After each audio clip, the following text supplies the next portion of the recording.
آج ہم انشاءاللہ ایک ایسے موضوع پر گفتگو کریں گے کہ جو ہر ایک کا موضوع گفتگو ہوتا ہے، یعنی بچے.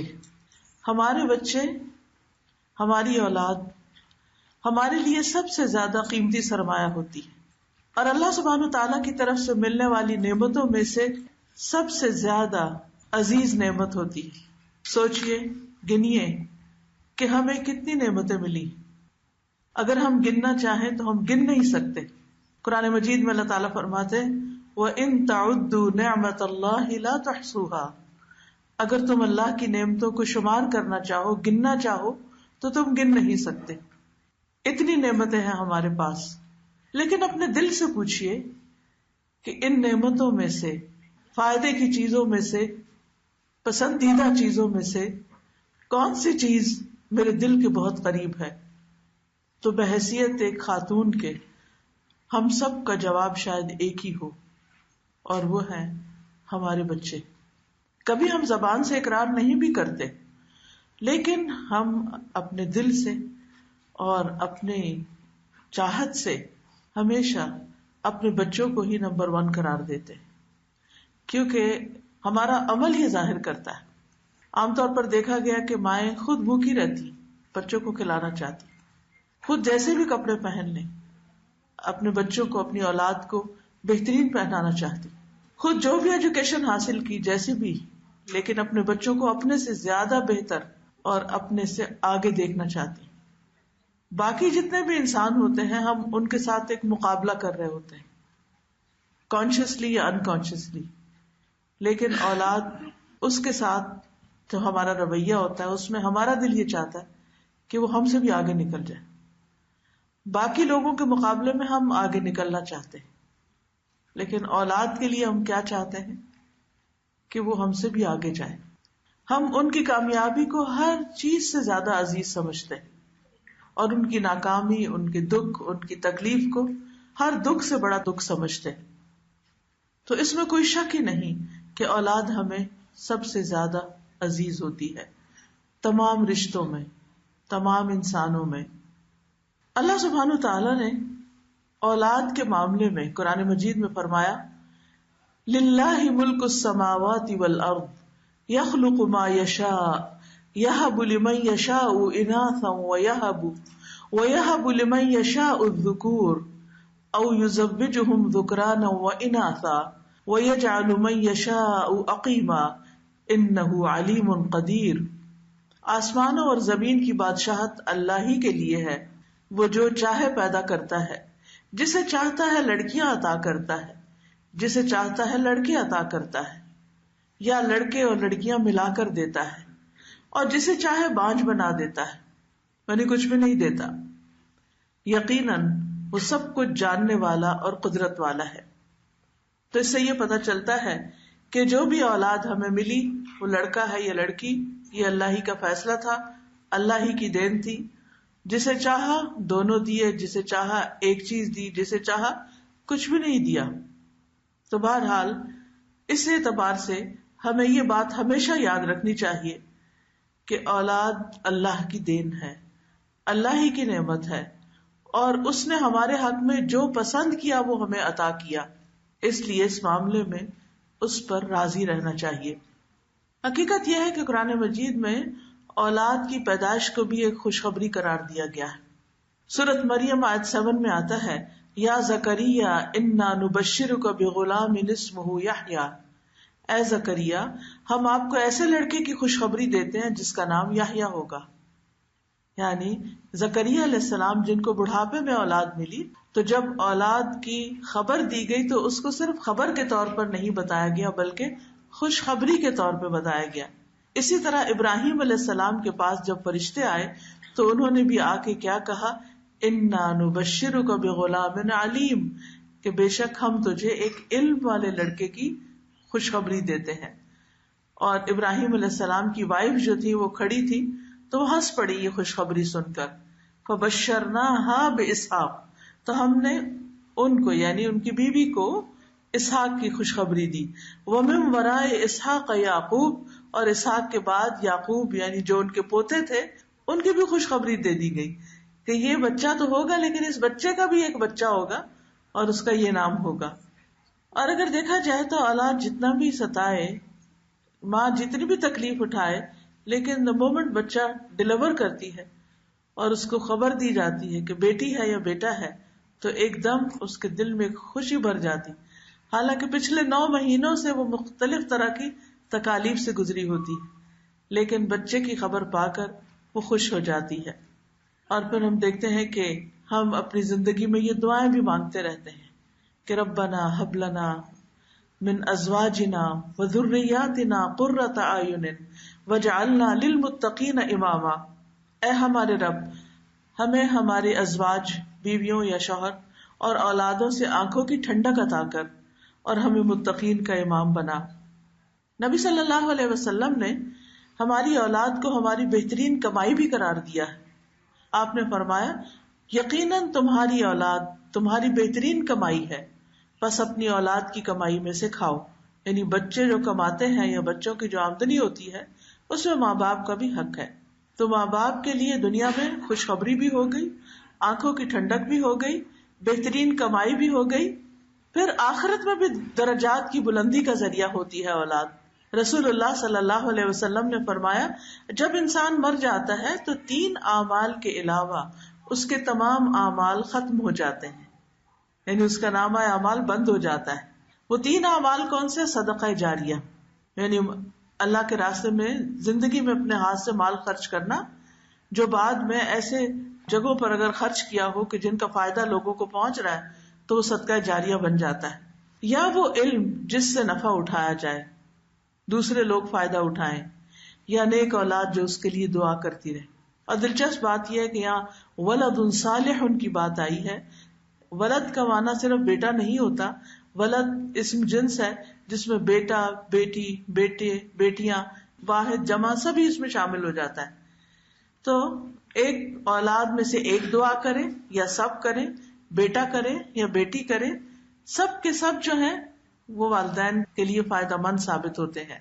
لیکن یہ یاد رکھیے کہ اولاد جہاں خوشخبری ہے وہاں ایک ذمہ داری بھی ہے، ایک رسپانسبلٹی بھی ہے جس کے بارے میں قیامت کے دن سوال ہوگا. حدیث میں آتا ہے کہ ہر شخص ذمہ دار ہے، اور ایک اور روایت میں آتا ہے اس سے اس کے اہل خانہ کے بارے میں، یعنی جن کا وہ ذمہ دار ہے اس کے بارے میں بھی اللہ تعالیٰ خصوصیت سے پوچھے گا. خاص طور پر ماں، یعنی باپ کی بھی ذمہ داری ہے، لیکن یاد رکھیے کہ ماں کی ذمہ داری زیادہ ہے. صحیح بخاری کی حدیث ہے، حضرت عبداللہ سے روایت ہے رضی اللہ عنہ کہ رسول اللہ صلی اللہ علیہ وسلم نے فرمایا تم میں سے ہر شخص نگران ہے اور اس سے اس کی رعیت کے بارے میں سوال کیا جائے گا.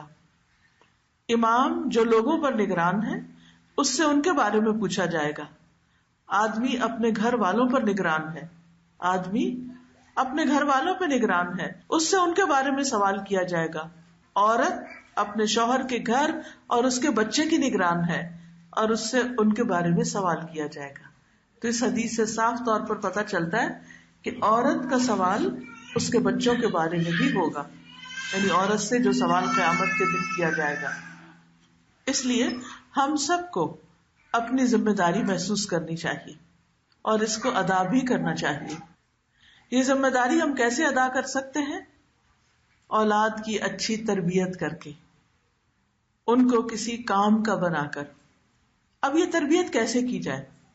تمام والدین اس معاملے میں فکر مند ہوتے ہیں اور تربیت کرنا بھی چاہتے ہیں، لیکن بعض اوقات ان کو یہ معلوم نہیں ہوتا کہ یہ تربیت کیا ہوتی ہے اور کیسے ہوتی ہے.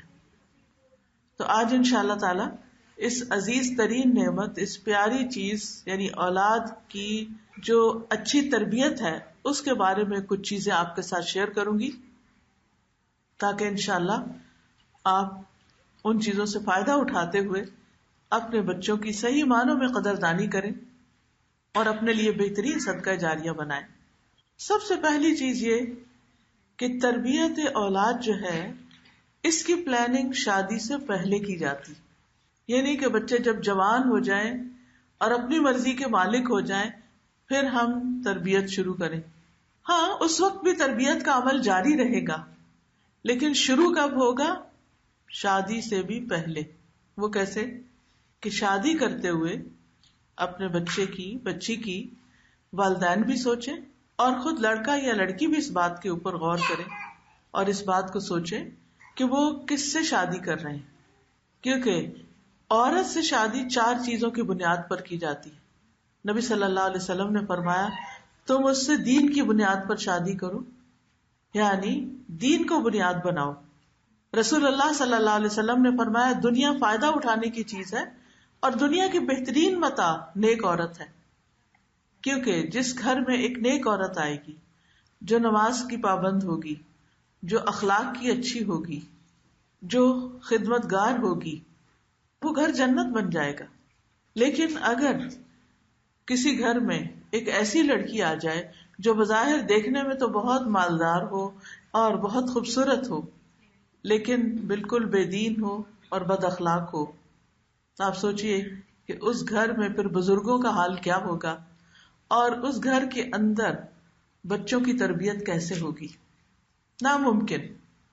وہ اپنی بد اخلاقی کی وجہ سے بچوں کو بھی نفسیاتی مریض بنا دے گی۔ اس لیے بچوں کے ذہن میں یہ بات ڈالتے رہنا چاہیے کہ ٹھیک ہے، اگر کوئی تمہیں پسند آ گیا تو یہ ضرور خیال کرنا، یہ ضرور سوچنا کہ وہ تمہارے بچوں کی آئندہ ماں یا وہ باپ کیسا ہوگا۔ اگر وہ بالکل ہی دین پر نہیں تو پھر آئندہ نسلوں کے دین کا کیا ہوگا؟ پھر ہم اللہ تعالیٰ کو کیا منہ دکھائیں گے؟ بہرحال اولاد کو انسان ایک حد تک سمجھا ہی سکتا ہے، لیکن یہ بھی ہمارے فرائض میں سے ہے کہ ہم بچوں کو اس بات کی تلقین کریں کہ وہ اپنے آئندہ مستقبل کے لیے، اپنے آئندہ زندگی کے لیے نیک ساتھی کا انتخاب کریں۔ ماں باپ بھی نیکی کو سامنے رکھے، اخلاق کو دیکھیں، اور اسی طرح اولاد بھی اپنے ساتھیوں کے لیے۔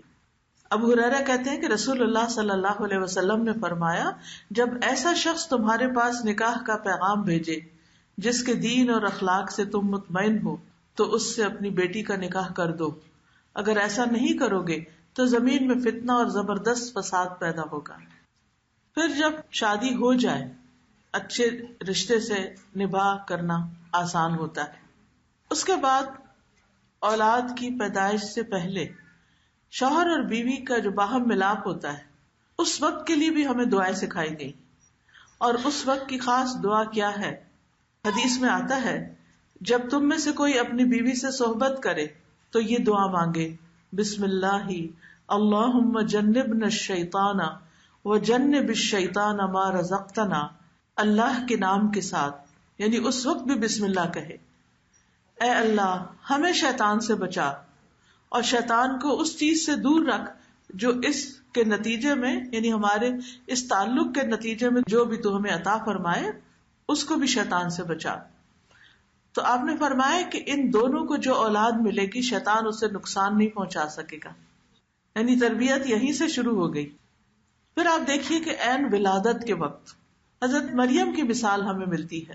سورۃ آل عمران میں ان کی سٹوری ملتی ہے، اس میں حضرت مریم کی والدہ جب حضرت مریم پیدا ہوتی ہیں تو یہ دعا کرتی ہیں وَإِنِّي أُعِيذُهَا بِكَ وَذُرِّيَّتَهَا مِنَ الشَّيْطَانِ الرَّجِيمِ، بے شک میں اس کو اور اس کی اولاد کو شیطان مردود سے تیری پناہ میں دیتی ہوں۔ تو گویا آغاز میں بھی اور انتہا میں بھی، یعنی پیدائش کے اول مرحلے پر اور پھر جب دنیا میں بچہ آ جائے، دونوں مواقع پر ایک خاص چیز کی دعا ضروری ہے، اور وہ ہے شیطان سے بچنے کی دعا۔ اور اس کے لیے جب ولادت کا وقت قریب ہو، ماں پینز لے رہی ہو، ہاسپٹل جا چکی ہو، تو بھی اللہ کا ذکر کرنا نہ بھولے، اور خاص طور پر آیت الکرسی وغیرہ پڑھتی رہے، اللہ کا ذکر کرتی رہے، لا الہ الا اللہ پڑھتی رہے، تاکہ آنے والا بچہ جو ہے اللہ تعالیٰ اس کی شیطان مردود سے حفاظت فرمائے۔ اب دیکھیے کہ اس کے بعد پھر بالکل بچپنا ہوتا ہے، بچہ ماں کا دودھ پیتا ہے، تو جس ماں کے خیالات پازیٹو ہوں گے، جس ماں کے بولنے کا انداز محبت والا ہوگا، جو ماں اپنے بچے کے ساتھ سچا پیار کرتی ہوگی، وہ پھر اپنے جذبات پر بھی کنٹرول کرے گی۔ وہ اپنے ہر طرز عمل کو، ہر ایکشن کو سوچ سمجھ کر کرے گی کہ میں اپنے بچے کے لیے ایک نمونہ ہوں، ایک رول ماڈل ہوں۔ تو یاد رکھیے اولاد کی تربیت کے لیے اہم ترین نقطہ عمل سے تربیت ہے، باتوں سے نہیں، عمل سے تربیت. اور میں یہ چاہوں گی کہ آپ میں سے ہر ماں اس بات کو یاد رکھے کہ میں نے اپنے بچے کو جو سکھانا ہے وہ کر کے دکھانا ہے. اگر مجھے اسے یہ بتانا ہے کہ تم نے سچ بولنا ہے تو پھر مجھے ہمیشہ سچ بولنا ہے. اگر میں نے اس کو امانت دار بنانا ہے تو خود امانت کا لحاظ رکھنا ہے. اگر میں نے اس کو زور سے چیخنے چلانے سے منع کرنا ہے تو خود آہستہ بول کر دکھانا ہے. اور یہ صرف مصنوعی طور پر، تکلف کے طور پر کسی ایک دن کی بات نہیں ہوگی، بلکہ مستقل طور پر یہ طرز عمل اور اخلاق اختیار کرنا ہوگا. تو سب سے پہلی چیز یہ کہ اگر ہم چاہتے ہیں کہ ہم اولاد کی بہترین دینی تربیت کریں تو سب سے پہلے والدین خود دین پر کاربند ہوں. اور اس میں آپ دیکھیے کہ دین کے پر ہونے کا مطلب کیا ہے کہ اللہ سبحانہ وتعالیٰ کے بارے میں ہمارا گمان خود اچھا ہو، ہمارا اپنا اللہ سے خاص تعلق ہو، ہم جو مانگے اللہ سے مانگیں، ہم ہر حال میں اللہ کی طرف رجوع کریں، ہر دکھ سکھ میں، ہر تکلیف میں، ہر پریشانی میں اللہ کی طرف راغب ہوں. تو بچوں کو بھی خود بخود آ جائے گا کہ مشکلات میں کس سے مدد حاصل کرنا ہے. پھر اسی طرح یہ ہے کہ نماز کی پابندی. اگر ماں باپ خود نماز نہیں پڑھتے اور بچے کو صرف کسی اسلامی اسکول میں داخل کرا دیتے ہیں کہ وہ اسکول والے اس بچے کو نماز سکھا دیں کیونکہ ہم سے تو پڑھی نہیں گئی، چلو ہمارے بچے ہی پڑھ لیں، ان کا پڑھنا ہمیں فائدہ دے گا، تو یہ ان کی بھول ہوگی. اس لیے بے حد ضروری ہے کہ جو کام ہم بچوں سے کروانا چاہتے ہیں وہ خود کر کے دکھائیں. اس میں ہم نہ صرف یہ کہ فرائض کی ادائیگی بلکہ نوافل کی ادائیگی کا بھی اہتمام کریں. ایک شخص کا کہنا ہے کہ جب بھی میں کسی سلجھے ہوئے نوجوان کو دیکھتا ہوں، یعنی بڑا ڈیسنٹ بچہ ہے، مہذب ہے، سویلائزڈ ہے، بااخلاق ہے، تو مجھے یقین ہو جاتا ہے کہ ضرور اس کا باپ صالح اور نیک آدمی ہوگا. اور مجھے قرآن کی آیت یاد آتی ہے، وَكَانَ أَبُوهُمَا صَالِحًا، یعنی ان بچوں کے والدین جو تھے وہ نیک آدمی تھے. کیونکہ باپ اگر نیک ہو تو اس کا فائدہ دنیا میں ہی اس کو اپنی اولاد کی نیکی میں نظر آنے لگتا ہے. اسی طرح ایک مشہور اسکالر ہیں ڈاکٹر نبیل اوزی، وہ کہتے ہیں کہ جب مجھے نوافل کی ادائیگی میں سستی اور کاہلی ہونے لگتی ہے تو مجھے میرے بیٹے اور دنیا کی پریشانیاں یاد آتی ہیں کہ کہیں نوافل کی ادائیگی میں میری سستی اور کاہلی میری اولاد کی پریشانیوں کا سبب نہ بن جائے. کہیں ایسا نہ ہو کہ میں یہ عبادت چھوڑوں اور اس کی وجہ سے میرے بچے پریشانیوں میں مبتلا ہو جائے. یعنی جو شخص خود نیک ہوتا ہے وہ کیا چاہتا ہے کہ اس کے بچے بھی نیک ہوں. جو خود کو پریشانیوں سے بچاتا ہے وہ چاہتا ہے کہ وہ اپنے بچوں کو بھی پریشانیوں سے بچائے. اس کے لیے ہم اتنی زیادہ محنت کرتے ہیں کہ اپنی نمازیں بھی بھول جاتے ہیں اور زیادہ زیادہ مال کما کے اپنا گھر بنانے کے بعد اپنے بچوں کے گھر بنانے کی فکر میں لگ جاتے ہیں. حالانکہ بچوں کا مستقبل، فیوچر محفوظ کرنے کے لیے انتہائی ضروری ہے کہ ہم فرائض کی ادائیگی کے ساتھ ساتھ نوافل کی بھی پابندی کریں. پھر اسی طرح اللہ کی عبادت کے ساتھ ساتھ بندوں کی خدمت کا کام، والنٹیئر کرنا، مختلف فلاحی رفاہی کام کرنا. ڈاکٹر نبیل اوزی ہی کہتے ہیں کہ میرے ایک دوست جو کویت میں بہت اچھی گورنمنٹ جاب میں تھے، وہ ہر روز کچھ گھنٹے والنٹیئر کرتے تھے، فلاحی کاموں میں لگاتے تھے. تو میں نے کہا کہ تم اپنے ہی کام کو اور زیادہ کر لو، یعنی اگر تم نے زیادہ ایکسٹرا کام کرنا ہے تو اپنی جاب میں زیادہ ٹائم لگا لو، تو تمہیں اس سے بھی زیادہ بڑی پوسٹ مل جائے گی، تمہاری پروموشن جلدی ہو جائے گی. تو وہ کہنے لگا کہ تم جانتے ہو کہ میں 6 بچوں کا باپ ہوں جن میں سے اکثریت میرے بیٹوں کی ہے. مجھے ڈر ہے کہ کہیں یہ بے راہ روی کا شکار نہ ہو جائیں.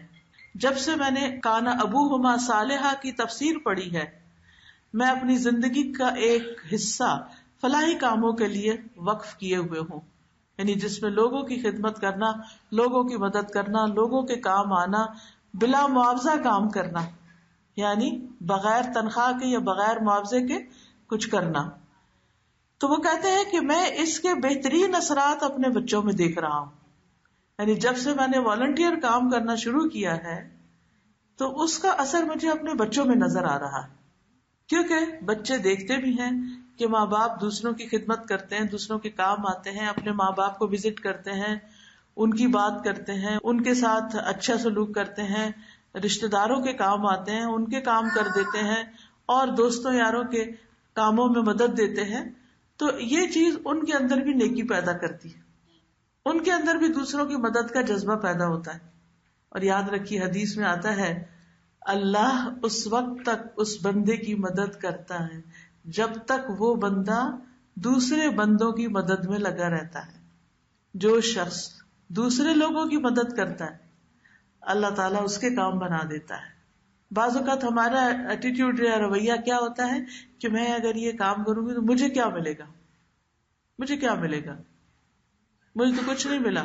بعض اوقات ہم اپنے بوڑھے والدین کی یا ساس سسر کی خدمت کرتے ہیں تو ہم کہتے ہیں ہمیں کیا ملا، ابھی نہیں ملا، آئندہ زندگی میں ملے گا. یہ بڑھاپا صرف ان کے لیے نہیں ہے، یہ بڑھاپا ہم پر بھی آنا ہے. جب گھر میں ہسبینڈ وائف آپس میں جھگڑ رہے ہو اس بات پر، ہسبینڈ چاہتا ہو بیوی سے اس بات پہ تعاون کہ میرے ماں باپ کا خیال رکھو، اور بیوی کہتی ہو کہ میں نہیں رکھ سکتی، میری ہمت نہیں ہے، یا میں یہ کام نہیں کر سکتی، تو کیا یہ کنورسیشن بچے نہیں سنتے؟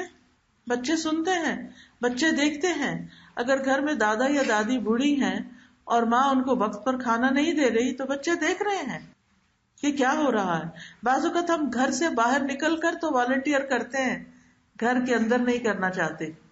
تو یاد رکھیے اپنے فرائض سے بڑھ کر، اپنی ذمہ داریوں سے بڑھ کر جب ہم کسی کی بھی کوئی مدد یا خدمت کرتے ہیں تو اللہ سبحانہ و تعالی اس کی خیر ہمیں اپنے بچوں میں دکھاتے ہیں.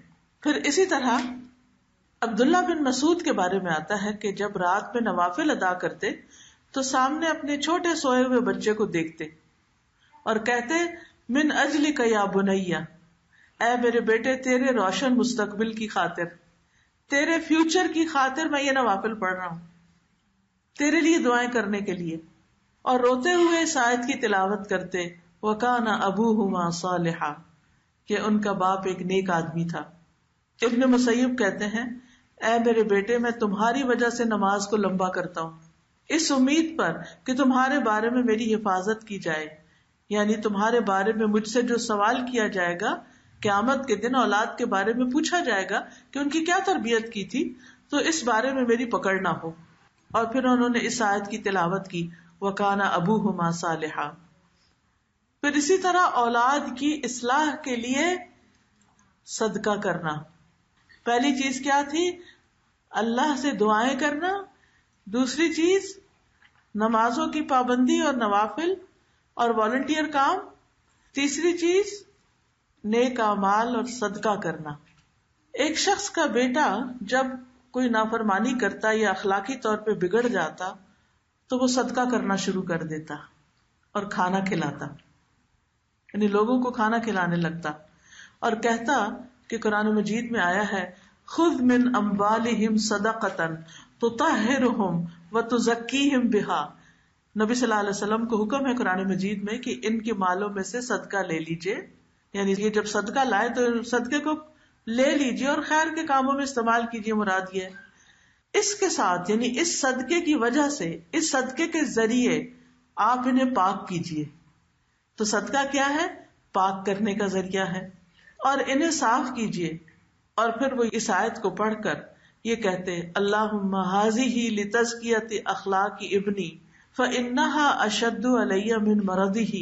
اے اللہ یہ صدقہ میرے بیٹے کے اخلاقی تزکیہ کے لیے، اس صدقے کے ذریعے میں اپنے بچے کے اخلاق کا تزکیہ کرنا چاہتا ہوں، تربیت کرنا چاہتا ہوں. پس بے شک یہ اخلاقی بے راہ روی اور اس کا یہ بگاڑ میرے لیے اس کی بیماری سے، یعنی فزیکل کنڈیشن سے بھی زیادہ شدید ہے.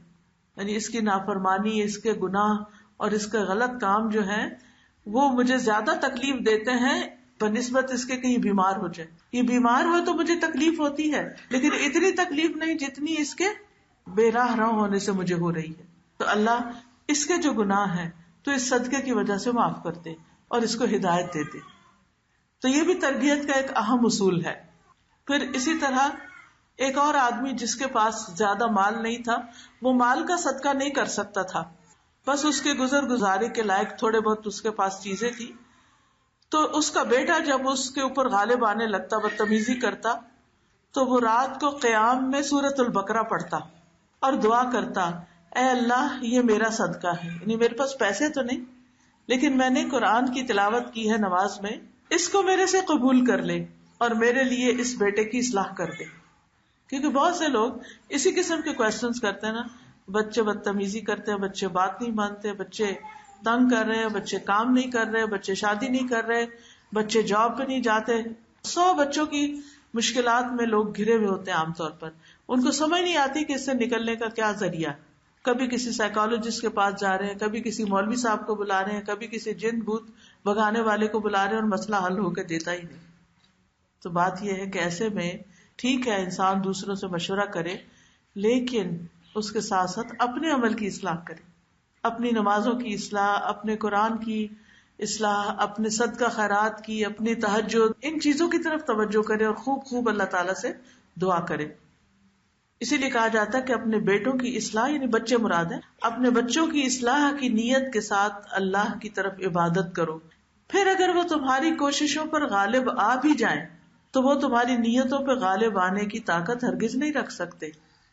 تو لازم ہے کہ ہم بچوں کی بری عادات کو ختم کرنے کے لیے اللہ تعالی سے مدد لیں، اللہ کی مدد سے یہ سب کریں.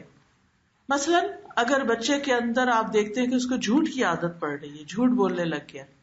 جب چھوٹے ہوتے ہیں نا بچے تو بعض اوقات بڑے اچھے ہوتے ہیں، سیدھی سیدھی بات کرتے ہیں، پھر بڑے ہو کر کچھ ایسے کام کرنے لگتے ہیں جنہیں وہ ہم سے چھپانا چاہتے ہیں، تو اس میں پھر غلط بیانی سے کام لیتے ہیں.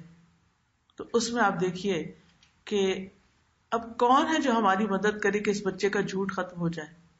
تو سب سے پہلے اگر ہمارے ذہن میں کوئی آ بھی جائے کہ فلاں شخص بہت سمجھدار ہے، اس سے مشورہ کرتا ہوں، اس تک بھی جانے سے پہلے اللہ سے مدد لے کہ یا اللہ میں اس کام کے لیے تیرے فلاں بندے کے پاس جس کو تو نے علم دے رکھا ہے میں جا رہا ہوں، لیکن ہدایت تو تو دینے والا ہے، ہدایت تو ہی دے گا، تو اس کو ہدایت دے دینا، تو اس کو راستہ دکھا دینا. پھر اسی طرح آپ دیکھیے کہ بچوں کی تربیت کے لیے ان کے ساتھ اپنا گیپ کم کیجیے، کمیونیکیشن بڑھائیے، ان کے ساتھ وقت گزاریے. یہ نہیں کہ صرف پڑھنے پڑھانے کے لیے یا صرف چند نصیحتوں کے لیے یا صرف کھانے کی بیس پر نہیں، مختلف کاموں میں ان کو اپنے ساتھ شریک کریں. کیونکہ بعض اوقات ماں اپنے کام کر کر کے خوب ایکسپرٹ ہو جاتی ہے کھانا پکانے کی اور گھر چلانے کی، گھر داری کی، لہٰذا بیٹیوں کے ہوتے ہوئے بھی وہ سارے کام خود ہی کرتی ہیں، بیٹیوں کو قریب نہیں آنے دیتی، کیونکہ ان کو لگتا ہے کہ وہ اتنا مزے کا کھانا نہیں بنے گا یا اتنے اچھے طریقے سے گھر نہیں چلے گا، لہٰذا وہ ہر کام خود ہی کرتی رہتی. یہ طریقہ درست نہیں. اس سے کیا ہے کہ آپ تو کچن میں کام کر کر کے تھک رہے ہیں اور بچیاں موبائل میں بیٹھ کے ادھر ادھر گپ شپ کر رہی ہیں، یا چلے پڑھ بھی نہیں ہیں تو بھی یہ جسٹیفائی نہیں کرتا کہ آپ سارے کام اکیلے ہی کرتے رہیں. اور اس طرح آپ کو اپنے بچوں کے ساتھ ٹائم سپینڈ کرنے کا کوئی موقع ہی نہیں ملتا.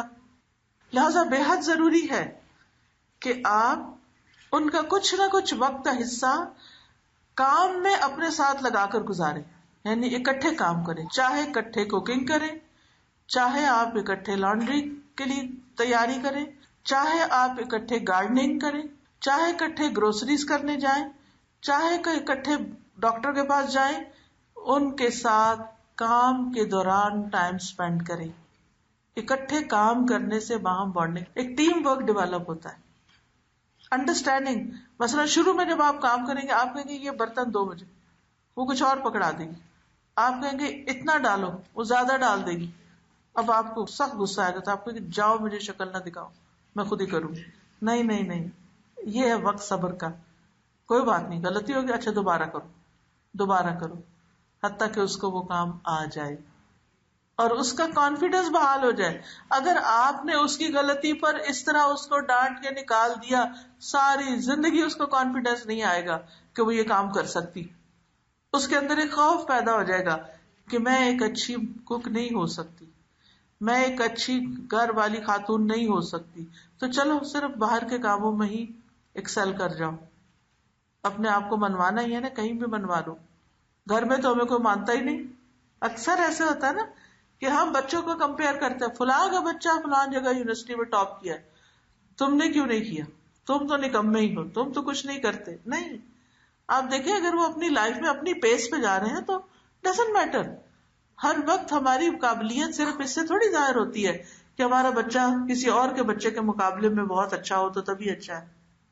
ایک بچہ ایک چیز میں بہت اچھا ہو سکتا ہے، دوسرا کسی اور چیز میں. تو اپنے بچے کی خامیوں پر ہی نظر نہ رکھیں اور صرف خوبیوں پر ہی نہ رکھیں، اس کو ہیومن بینگ سمجھیں اور اس کے مطابق اس سے ٹریٹ کریں. کبھی معاف کر دیں، کبھی نصیحت کر دیں، کبھی کسی اور طرح. پھر اسی طرح آپ دیکھیے کہ ابراہیم علیہ السلام خانہ کعبہ کی جب تعمیر کر رہے تھے تو انہوں نے اپنے ساتھ کس کو لگایا ہوا تھا؟ اپنے ہی بیٹے اسماعیل علیہ السلام کو، اور دونوں مل کے دعائیں کر رہے تھے، ربنا تقبل منا انک انت السمیع العلیم. پھر اسی طرح آپ دیکھیے کہ بچوں کی تربیت پہ یہ بڑی اہم بات ہے کہ ان کے ساتھ ہم سچا معاملہ کریں، جھوٹ کبھی نہ بولیں، غلط بیانی نہ کریں، ان سے کیا ہوا وعدہ پورا کریں. عبداللہ بن مسعود کہا کرتے تھے کوئی شخص کسی بچے سے ایسا وعدہ نہ کرے جسے وہ پورا کر نہ سکے. بعض اوقات ہمیں ان سے کوئی کام نکلوانا ہوتا ہے نا، ہم کہتے ہیں اچھا دیکھو میرا فلاں فلاں کام کر لو، میں تمہیں لیپ ٹاپ لے دوں گی، کیونکہ وہ بھی ڈیسپریٹ ہوتے ہیں نا لیپ ٹاپ کے لیے. تو آپ ان سے وعدہ کر لیتے ہیں، پھر جب وہ کر لیتے ہیں بےچارے کسی نہ کسی طرح وہ کام، تو پھر آپ کہتے ہیں اچھا اتنی کیا جلدی ہے، دیکھوں گی. دس از رانگ.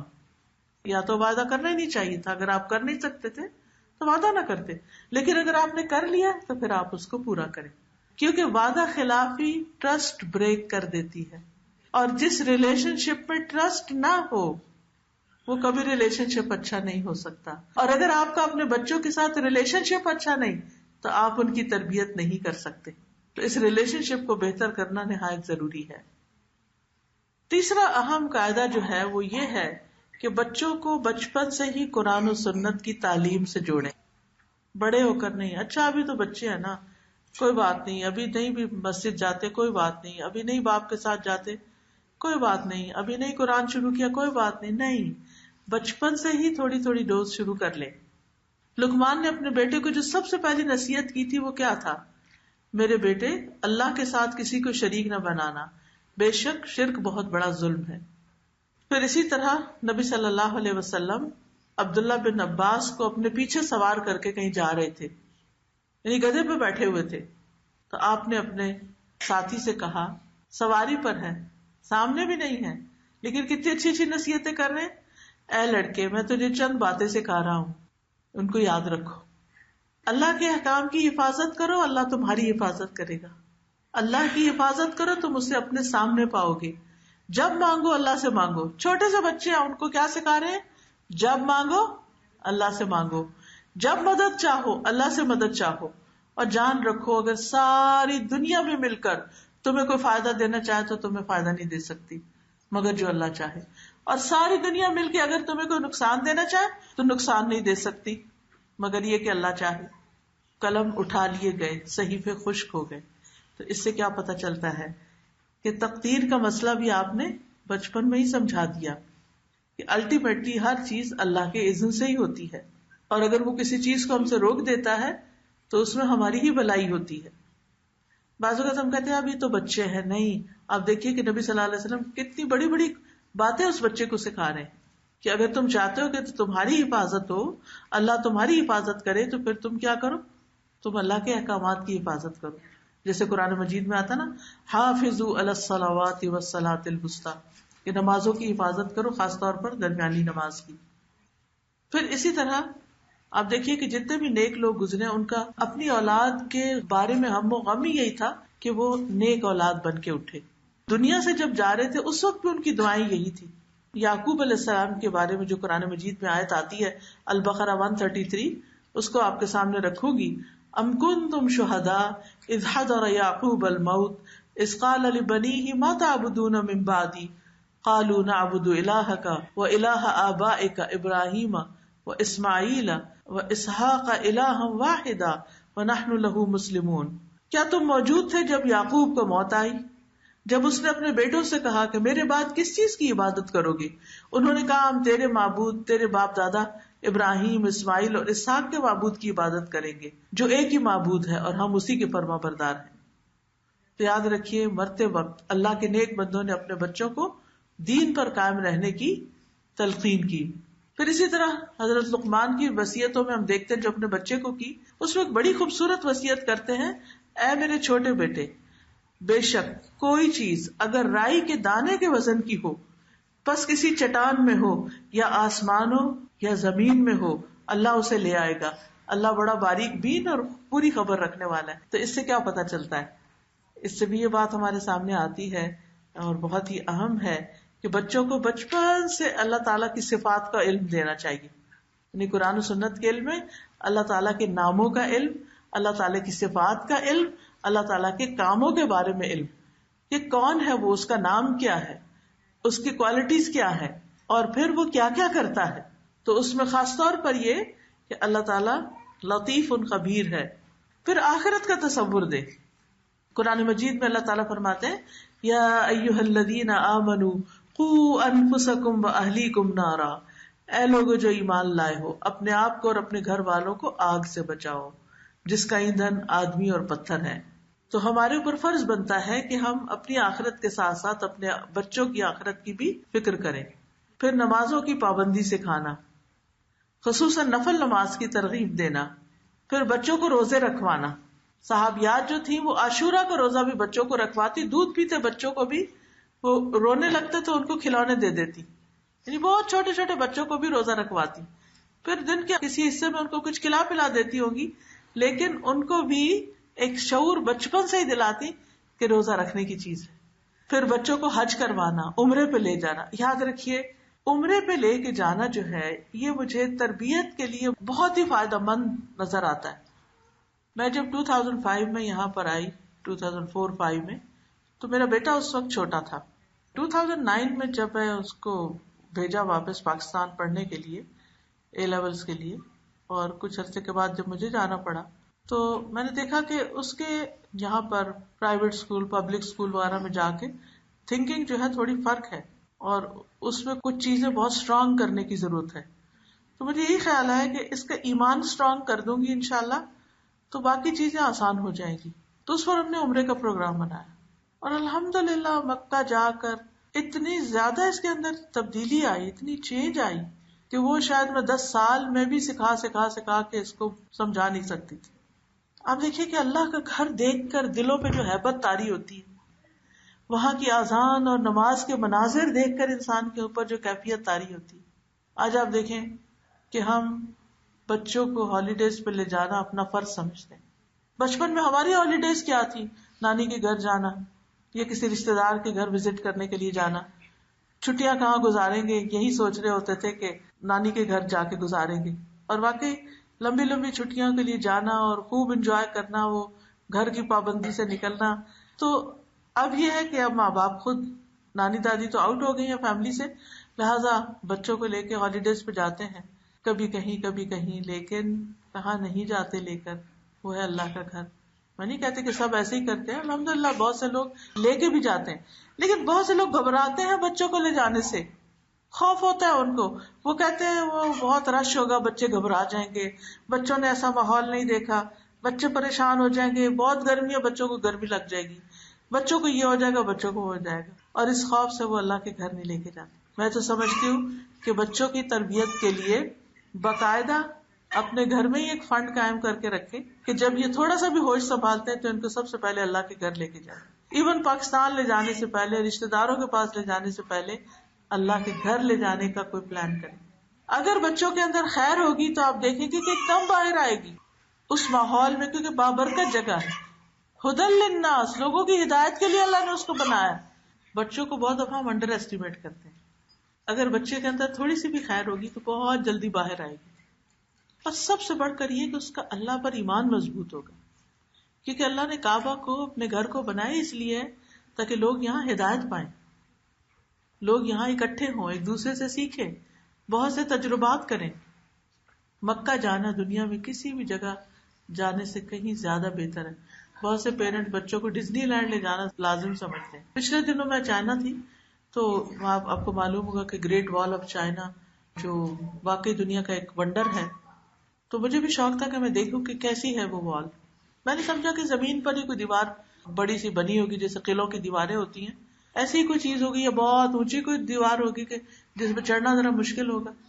لیکن میری حیرت کی انتہا نہ رہی جب میں نے دیکھا کہ یہ تو پہاڑوں کے اوپر بھی بنی ہوئی ہے, اور اتنے بڑے بڑے سٹیپس, اور عیسیٰ علیہ السلام کی پیدائش سے بھی 200-300 سال پہلے کی ہے وہ, یعنی اس وقت بننا شروع ہوئی تھی. اگرچہ اس کو کافی ٹائم لگا بننے میں, 10,000 کلومیٹر دور ہے. ہو سکتا ہے آپ میں سے بھی کسی کو جانے کا اتفاق ہوا ہو. تو جن لوگوں کے ساتھ, چائنیز کے ساتھ تھی, تو کہنے لگے کہ ہمارے ہاں یہ لازم ہوتا ہے کہ ہم اپنے بچوں کو یہاں پر لے کر آئیں. اس سے ان کے اندر ایک کانفیڈینس پیدا ہوتا ہے, اپنی ہسٹری کے ساتھ ایک لگاؤ ہوتا ہے, کیونکہ بچوں کو جب اپنی روٹس پتہ چلتی ہیں تو ان کے اندر بہت کانفیڈینس آتا ہے. تو ہماری روٹس اور ہماری ہسٹری تو اسلام کی ہسٹری ہے. وہ کہتے ہیں کہ جو بچہ اپنے والدین کے ساتھ آ کے اس دیوار پر چڑھتا ہے وہ ہیرو مان لیا جاتا ہے, کہ you are a real hero, کہ جس نے اتنی ہمت کی ہے کہ یہاں تک پہنچے اور پھر اس وال کو کلائم کیا. ویسے دیکھنے سے تعلق رکھتی, لیکن میں یہ سوچ رہی تھی کہ اس میں لکھا ہوا تھا اپنے کتنے ہزار چائنیز جو وہ ہر سال یہاں پر آتے ہیں اور دیوار پہ چڑھ کے جاتے ہیں. کس لیے انہوں نے اس کو اتنا پریزرو کیا ہوا ہے, اس کے لیے اتنے اہتمام کیے ہوئے ہیں, تاکہ بچے اپنی ہسٹری کے ساتھ کنیکٹڈ رہیں, انہیں اس بات پر فخر ہو, انہیں اس بات پر خوشی ہو کہ ان کے آباء و اجداد نے اتنا بڑا کام کیا. ابراہیم اور اسماعیل علیہ السلام نے اس گھر کو بنایا تھا اور لوگوں کو وہاں پر پہاڑ پہ کھڑے ہو کے آواز دی تھی, اور آج دیکھیں کہ کس طرح لوگ جوک در جوک جا رہے ہیں. یہ ایک بہت بڑا نمونہ ہے ہمارے لیے بھی اور بچوں کے لیے بھی. تو اس لیے اگر آپ چاہتے کہ آپ کے بچوں کی تربیت اچھی ہو, خصوصاً بڑے بچوں کی, تو کوئی بھی ٹائم لے کر, کیونکہ اکثر بڑے بچے جب ہو جاتے ہیں تو آپ انہیں کہتے ہیں نا چلو وہاں چلیں, تو وہ کہتے ہیں ٹائم نہیں ہے, ابھی نہیں جا سکتے. تو آپ انہیں سے پوچھیں کب جا سکتے ہیں, اپنا اسکیجول ان کے اراؤنڈ کر لیں. کبھی ایسا ہوتا ہے نا بچپن میں تو ہم ان کے اسکیجول اپنی مرضی کے ساتھ ملا لیتے ہیں, لیکن اب بڑے ہو جائیں تو پھر آپ ان کے اراؤنڈ رکھ لیں اپنا پروگرام. لیکن اس سے انشاءاللہ تعالیٰ آپ کو بہت فائدہ ہوگا. نبی صلی اللہ علیہ وسلم کے زمانے میں بچوں کو حج بھی کروایا جاتا تھا. جب آپ صلی اللہ علیہ وسلم حج پر گئے تو ایک عورت نے اپنے سامنے ایک بچے کو بلند کیا, چھوٹا سا تھا, گود میں اٹھایا ہوا تھا. تو کہنے لگی کیا اس کا حج ہوگا؟ آپ نے فرمایا ہاں, بچے کا بھی حج ہوتا ہے اور تمہارے لیے اجر ہوگا, یعنی جو ماں اٹھا کے پھر رہی ہے ثواب اس کو ملے گا, لیکن بچے کا حج ہو جائے گا. اسی طرح بچے کو قرآن سکھانا, ایک بہت خوبصورت قول ہے کسی کا, تم بچے کو قرآن سکھا دو, قرآن اسے ہر چیز سکھا دے گا.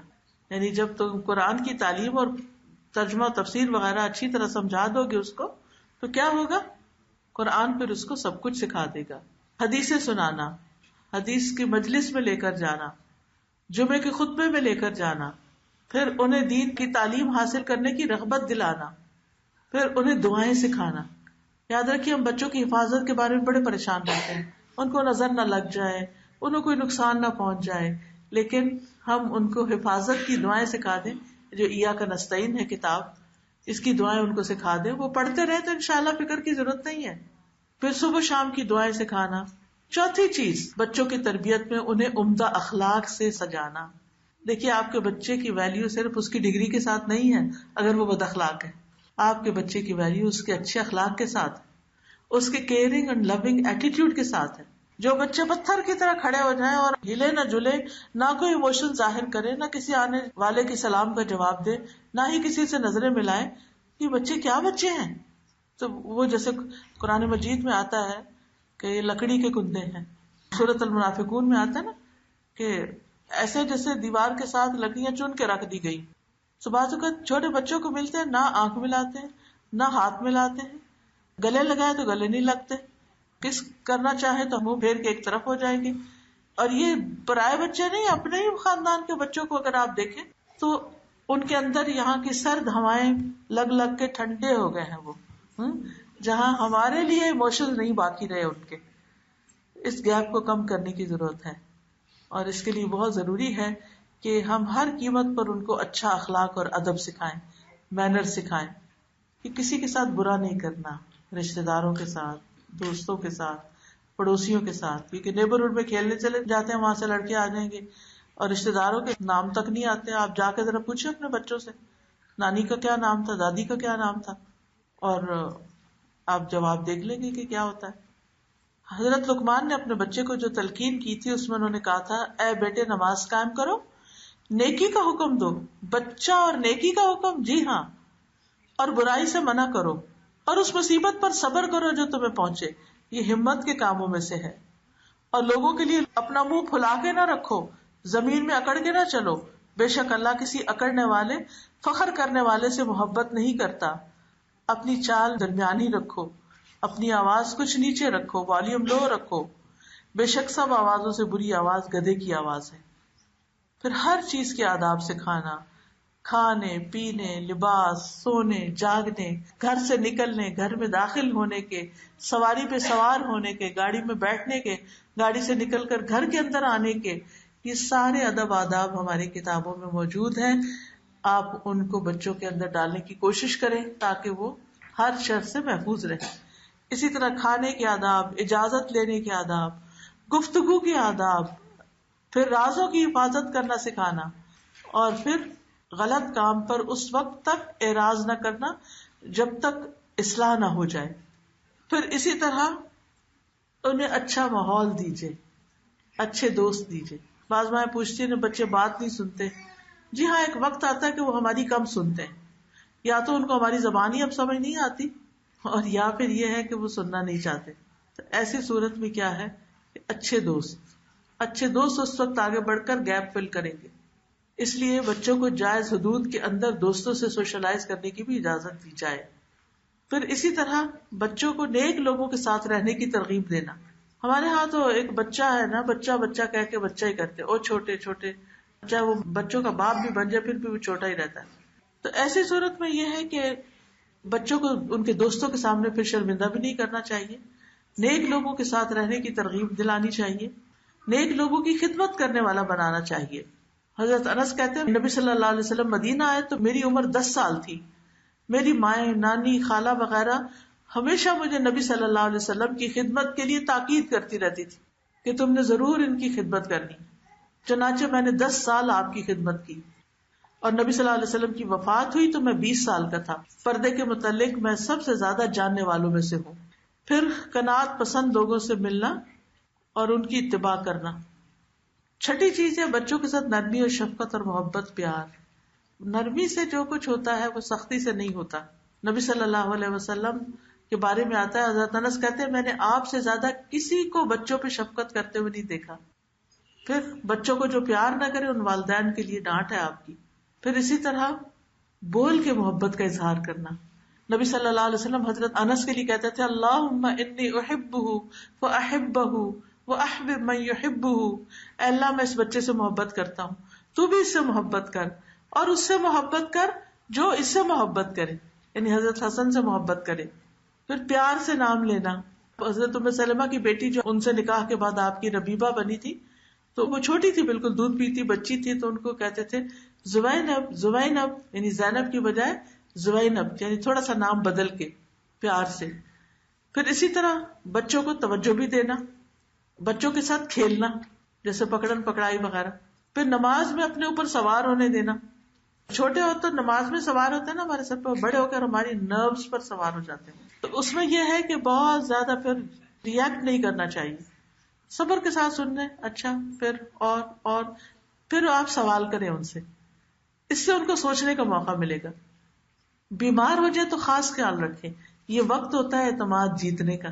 تکلیف کے وقت جو کام آتا ہے نا اس کی بات نہیں بھولتی، لیکن ہم ایسے مواقع پر اپنے بچوں کو وہ نہیں دیتے جو دینا چاہیے. برا کہتے ہیں کہ میں ابو بکر کے ساتھ آیا، جب پہلے وہ مدینہ کی طرف آئے تو میں دیکھتا ہوں کہ ان کی بیٹی عائشہ لیٹی ہوئی ہے اور انہیں بخار ہے. تو ابو بکر ان کے پاس آیا اور انہوں نے کہا کیا حال ہے بیٹی، اور ان کے رخسار کو چھو لیا، یعنی گال کو پیار کیا. پھر اسی طرح بچوں کے علاج معالجے کی فکر کرنی چاہیے، لیکن ایسی دوائیں نہیں دینی چاہیے کہ جس سے وہ تکلیف اٹھائیں. پھر ان کو عزت دے. یاد رکھیے کسی کی رسپیکٹ کر کے ہم اس سے جو کام نکلوا سکتے ہیں وہ ہم اس کی بے عزتی کر کے نہیں نکال سکتے، چاہے وہ چپ کر کے آپ سے آگے آرگیو نہ کرے. نبی صلی اللہ علیہ وسلم بچوں کو اپنی چادر کے اندر لے لیتے تھے. پھر اسی طرح انہیں نرمی سے اٹھانا، پیار سے ان کو رکھنا، چہرے پہ نہیں مارنا، بہت زیادہ روک ٹوک نہیں کرنی، بہت زیادہ انٹرفیئرنس نہ کرے بچوں کے معاملات میں. وقت مقرر کریں، ان کے ساتھ روز بیٹھیں، بات چیت کریں، گیپ ختم کریں، لیکن کسی وقت بھی بچوں کو اکیلا نہ چھوڑا جائے اور اس پر اعتماد نہ کیا جائے. تو یہ چیز اس کے لیے بہت نقصان دہ ہو جاتی. پھر اسی طرح یہ کہ ان کے کام کر دینا چھوٹے چھوٹے، ان کو شکریہ، پلیز، وہ میجک ورڈ سکھانا. کون کون سے ہیں میجک ورڈز؟ پلیز، سوری، شکریہ، تھینک یو، جزاک اللہ. ٹھیک ہے نا؟ تو یہ آپ بچوں کے ساتھ استعمال کیجئے، کیونکہ بہت سے لوگ باہر تو ہر ایک کو تھینک یو کہتے، اس کے لیے دروازہ بھی روک کے رکھتے، لیکن گھر والوں کے لیے ہم یہ احسان بھول جاتے ہیں. یہ سب کچھ گھر میں کرنے کی ضرورت. آج آپ کے بچے کہیں گے آپ کہاں سے ہو کے آ رہی. نبی صلی اللہ علیہ وسلم بچوں سے پیار کرتے، ان کے ساتھ کھیلتے بھی تھے. ایک دفعہ آپ جا رہے تھے کہیں تو حضرت انس جو تھے، آپ نے ان کو کسی کام سے بھیجا تو انہوں نے کیا نہیں، جا کے بیٹھ کے باہر کھیلنے لگ گئے. بچے تھے نا، آپ گھر سے نکلے کہ ابھی تک کام نہیں ہوا، دیکھا تو بیٹھے ہوئے وہ جناب، تو آپ ان کے پیچھے سے جا کے ان کو پکڑ لیے اور حضرت انس سے پیچھے مڑ کے دیکھا تو آپ ہنسنے لگے. آپ نے کہا وہ اس کام کا کیا بنا؟ کہنے کا اچھا میں اب جاتا ہوں. کوئی ڈانٹ ڈپٹ نہیں کی، کچھ بھی نہیں. اب آپ دیکھیے کہ سارے کام کرنے کے باوجود پھر بھی بچے کچھ نہیں سنتے سمجھتے اور بالکل الٹ جا رہے ہیں. ایسے کیسز بھی ہوتے ہیں. پھر کیا کریں؟ یاد رکھیے، اگر ہم نے اپنا ہوم ورک کر لیا نا تو ہمیں ڈر نہیں ہونا چاہیے، ہمیں پھر بہت غم نہیں ہونا چاہیے. ہم نے اپنی طرف سے ساری چیزیں سکھا دی، خود رول ماڈل بھی بنے، ہم نے ان کے لیے دعائیں بھی کی، ہم نے ان کو فیسیلیٹیٹ کیا، ہم نے ان کو اچھے استاد رکھ کے دیے، اچھے اسکولوں میں پڑھایا، اچھے قرآن ٹیچر کے ساتھ پڑھایا، ان کو دینی تعلیم کا بھی انتظام کیا، سب کچھ کیا. اور بچہ بچپن میں نماز بھی پڑھ رہا تھا، جو ہی بڑا ہوا یونیورسٹی گیا نماز پڑھ بیٹھا، یا کوئی اور اس طرح کی چیز. اب کیا کریں؟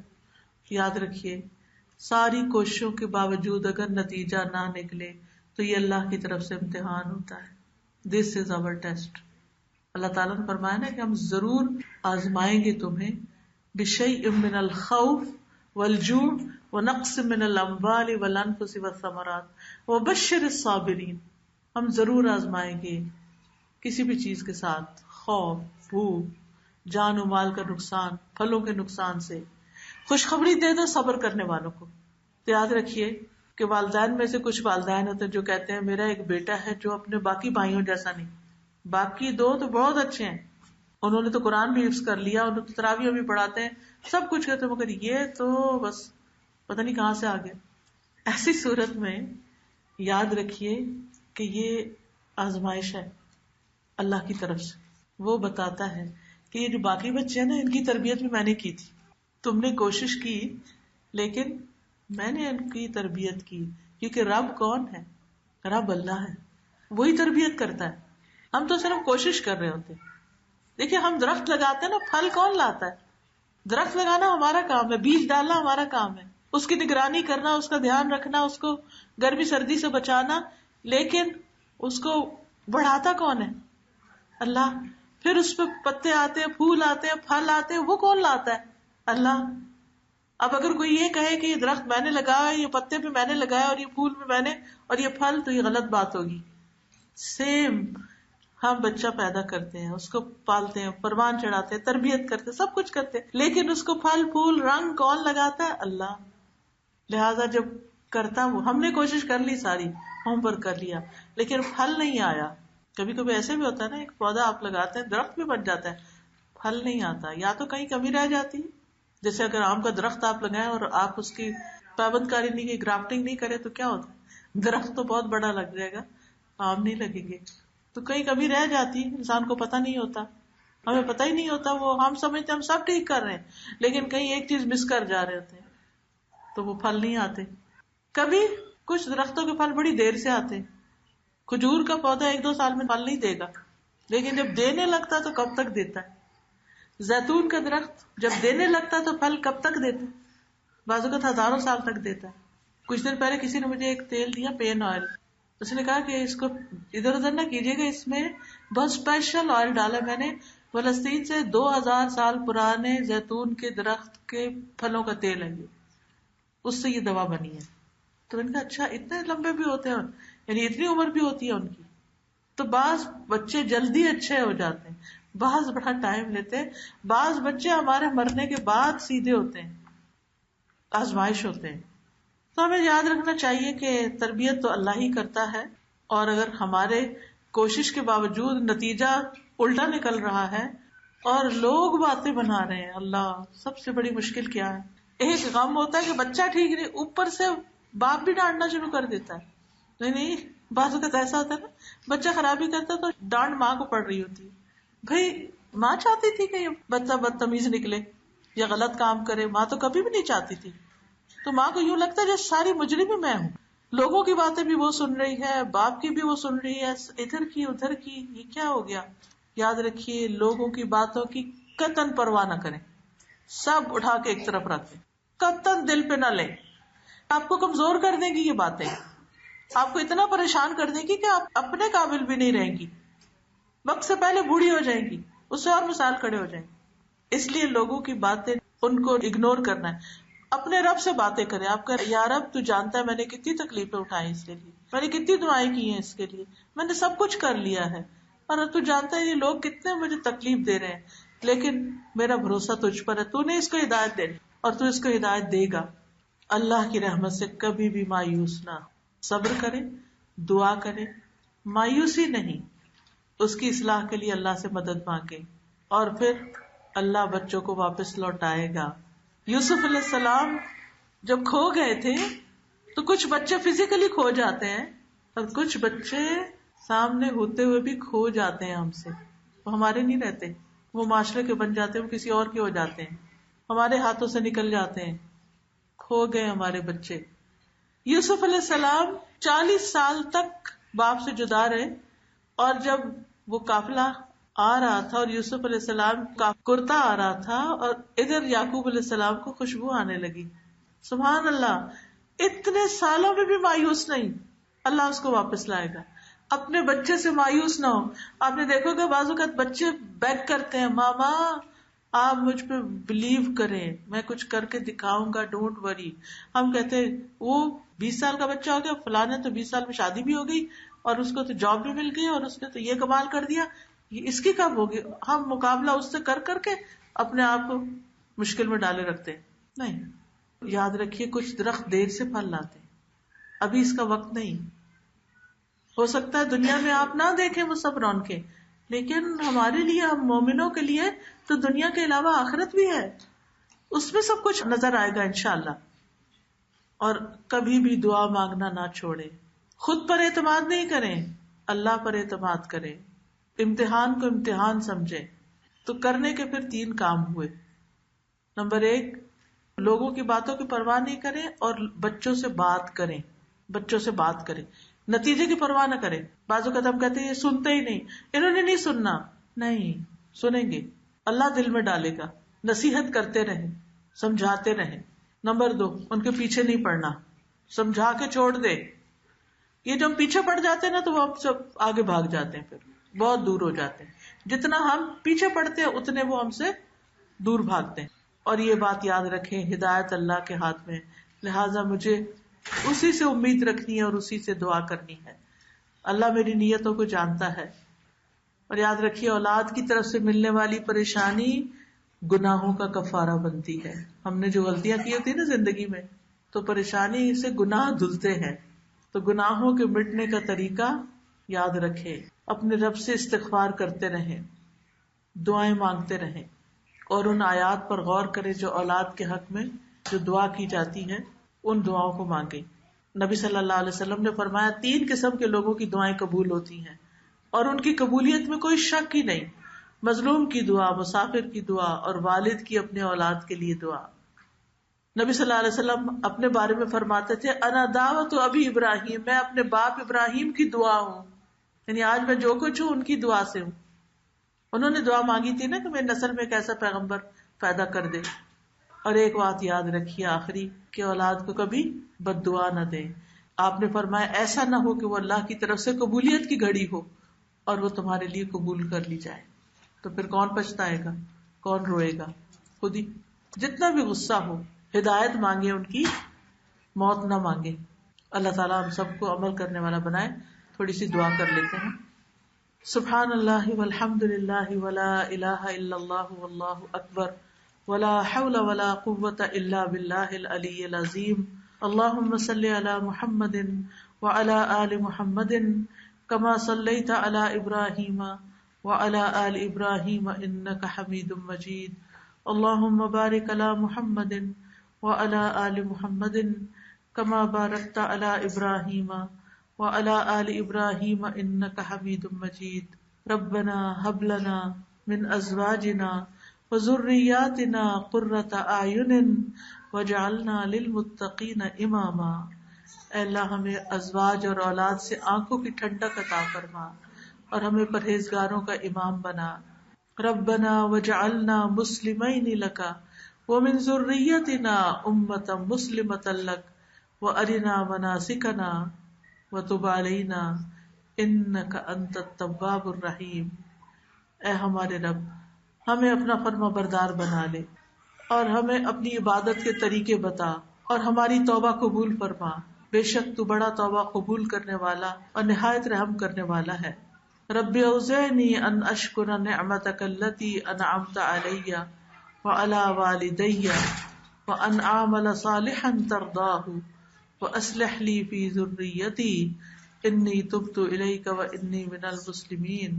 اے میرے رب مجھے توفیق دے کہ میں تیرے اس احسان کا شکر ادا کروں جو تو نے مجھ پر اور میرے والدین پر کیا ہے، اور یہ بھی کہ میں ایسے اچھے عمل کروں جو تجھے پسند ہو، اور میری خاطر میری اولاد کی اصلاح کر دے. میں تجھ سے توبہ کرتا ہوں اور بے شک میں فرما بردار ہوں. رب اجعلنی مقیم الصلاۃ ومن ذریتی ربنا وتقبل دعا.